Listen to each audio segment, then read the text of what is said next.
la jornada de hoy contamos con el secretario general de Comisiones Obreras de Madrid, Jaime Sedrún, cuya profesión es la de profesor de secundaria, es químico, ha sido secretario general de la Federación de Enseñanza de Comisiones Obreras de Madrid y es desde nuestro último congreso, el 10º congreso, el secretario general pues, de la organización territorial, de lo que son las comisiones obreras en nuestra comunidad autónoma.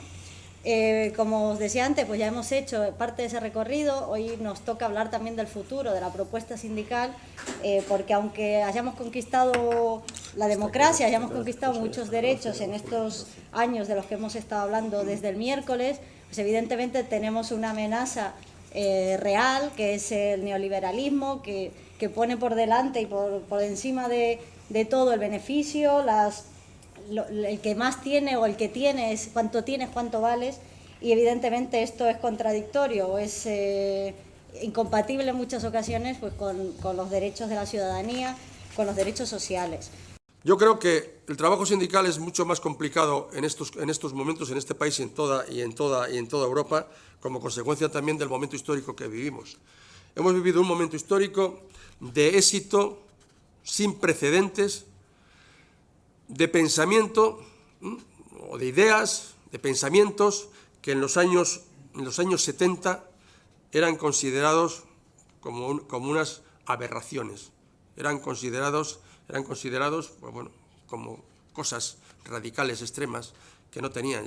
Cuando cuentan cómo Nixon al señor Friedman pasó de él cuando le fue a proponer sus propuestas económicas, el modelo ultraliberal, pues Nixon, el Partido Republicano, se quedó escandalizado de lo que ese señor le proponía. Bien, pues lo que ese señor le proponía es lo que ha triunfado a partir de los 80 con Thatcher y con Reagan. Es la revolución conservadora. Y esa revolución conservadora que ha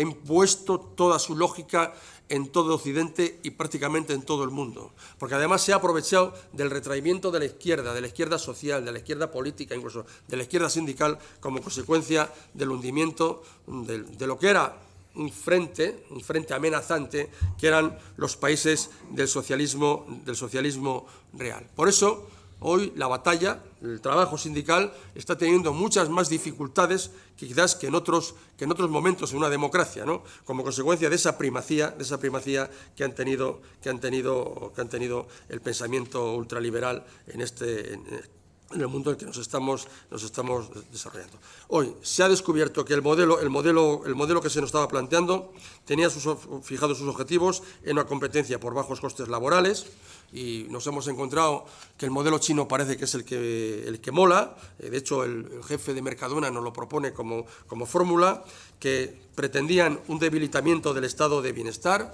y ahora comprendemos qué significan las especulaciones con la prima de riesgo, qué significan los paraísos fiscales, el fraude, la evasión fiscal, y nos proponían un modelo que nos proponía las privatizaciones de servicios públicos.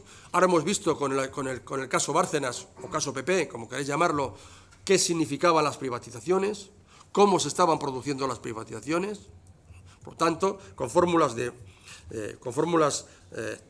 corrupción, hemos visto y ahora estamos viendo el desprecio de lo público y la eliminación de todos los espacios de participación de la sociedad, la desregulación de las relaciones laborales y el debilitamiento de la acción colectiva. Por lo tanto, estamos en un momento que, de la misma manera que decía anteriormente, que el momento histórico ha sido muy negativo para el trabajo sindical, es cierto que la crisis nos ha abierto la oportunidad. Nos ha abierto la oportunidad de poder hacer frente a esta situación.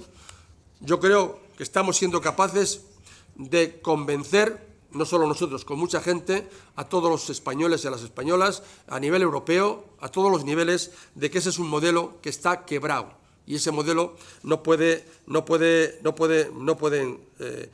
continuar. Tenemos que disputar al capital en la empresa. El primer frente, cuando queremos disputar al capital la creación de riqueza que se está generando, el primer frente es la empresa. Y para poder hacer frente al capital en la empresa necesitamos toda la fuerza de los trabajadores. Y eso solo se consigue con el máximo de unidad sindical. Cuando se produce, somos capaces de plantar cara, de sentar al empresario o a la patronal del sector Somos capaces de firmar un convenio de empresa, convenio de sector o un acuerdo, y somos capaces, además, de conseguir que se apliquen los mismos. Nosotros consideramos que es posiblemente nuestra principal función, porque estamos totalmente convencidos que la primera distribución de la riqueza que se produce en una sociedad se produce en el ámbito de la empresa. Es ahí donde se produce la primera distribución de la riqueza, donde conseguimos el salario, la jornada, las vacaciones, todos los derechos como trabajador. Por lo tanto, necesitamos la máxima unidad de los trabajadores y pues consideramos, insisto, que es la fuerza fundamental del trabajo. Cuando nos planteamos cómo movernos en este terreno de lo sociopolítico, evidentemente no podemos hacerlo solos. Y si digo que en la empresa garantizamos o intentamos buscar el máximo de unidad sindical, en el ámbito de la sociedad buscamos lo que hemos dado en llamar la alianza con la sociedad. Lo estáis viendo. Es decir, en estos momentos, en España y en la Comunidad de Madrid, nos enfrentamos a las políticas de recortes, a las políticas reaccionarias, a ese intento de desmontar el propio estado de bienestar, y veréis que hay multitud de fórmulas de movilización y de fórmulas de presión. Nos relacionamos y tenemos grados de colaboración, coordinación y de unidad con prácticamente todo lo organizado que hay en la sociedad. Vecinos, ecologistas, organizaciones de mujeres, organizaciones juveniles, organizaciones sociales, etcétera, etcétera. Tal es así que en estos momentos podemos hablar de la Comunidad de Madrid y de España de una sociedad movilizada. Hace poco planteaba la delegada del Gobierno que desde que ella está en el cargo, más o menos 18 meses, creo, no lleva más, se han celebrado más de 5.000 movilizaciones en la Comunidad de Madrid. Y claro, y en el campo del terreno sociopolítico, pues lo conocéis bien. Yo concretaría en algunos aspectos. Por un lado, la batalla por la fiscalidad, para nosotros se convierte en una de las principales líneas de acción de comisiones obreras. Lo mismo, la batalla contra las políticas de austeridad.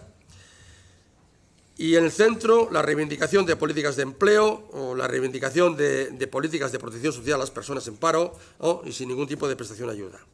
Y, lógicamente, ligado a esto, en este terreno, estamos haciendo una acción sindical muy potente vinculada a los derechos esenciales: educación, sanidad, atención a la dependencia, viviendas, y con un trabajo también específico en materia de desahucios, servicios sociales, etcétera.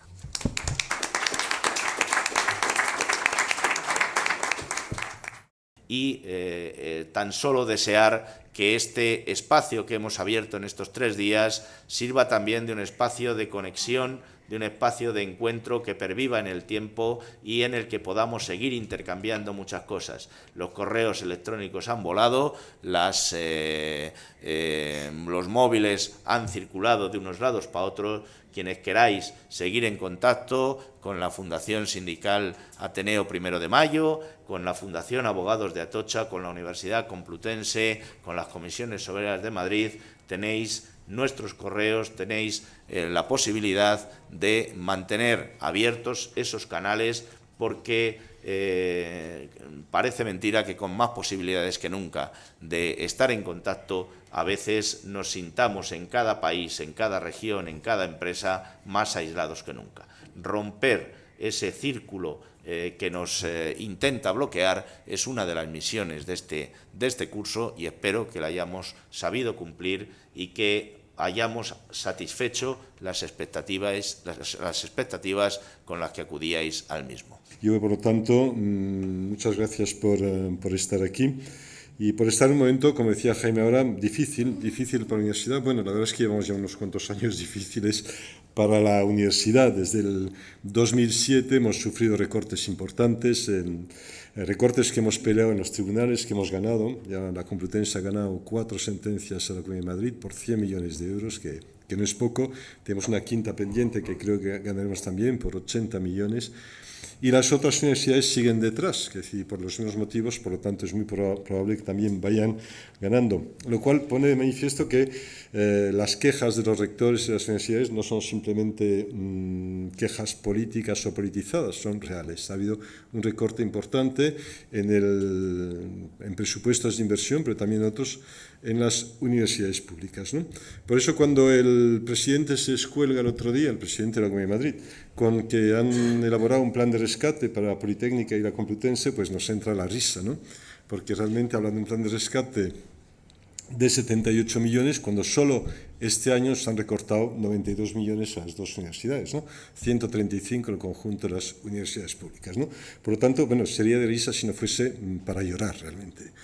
Porque, como decía, lo que estamos es en un proceso general de recorte del estado de bienestar que afecta a la sanidad, la enseñanza primaria, secundaria, la superior, la investigación y todo lo que pueda redundar en beneficio de la población, de mejorar sus condiciones de vida, ¿no? Y eso responde a un pensamiento, no es una casualidad, no es por la crisis, no es simplemente la crisis, en este caso es un pretexto. Es decir, el problema de fondo es que yo creo que, decía un compañero el otro día, esta gente, el neoliberalismo lo tiene el ADN, lo tienen los genes, es decir, y además es que cuando hablas con ellos, es decir, ni siquiera intentan convencerte tal, porque son las cuatro verdades tal, y no hay tutía para es así y es así, ¿no?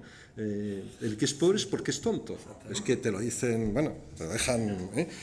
Y el que no puede ir a la universidad porque sus padres pueden pagarle, pues es porque viene de mala, ¿no?, la selección natural para ellos, ¿no? Y al fin y al cabo lo que hay detrás de todo eso, pues un proceso de exclusión, de privatización de lo público, igual que en la sanidad, igual que en tal. Todavía no puede hacer eso de la gestión privada de las universidades porque pues, la Constitución reconoce la autonomía, es un poco más complicado, pero de hecho en la Ley 14 que se publicó en abril del año pasado pues están todos los elementos para privatizar también las universidades. Otra cosa es que tengan la capacidad política de hacerlo, que no es un escándalo, pero tienen todos los elementos para hacerlo. Por lo tanto, habrá que pelear para que eso no sea así y que los derechos de los ciudadanos, como decía Jaime, que son un factor importante en la democracia, el conocimiento, pues estén garantizados, se puedan defender y puedan seguir. Bien, yo termino simplemente por donde había empezado. Es decir, gracias por venir aquí y deciros simplemente que os esperamos el curso próximo. Y espero que estemos aquí también en el mes de julio celebrando un curso sobre el tema que os parezca más oportuno y que podamos celebrar este acto, ¿no? Y muchas gracias de nuevo por estar aquí.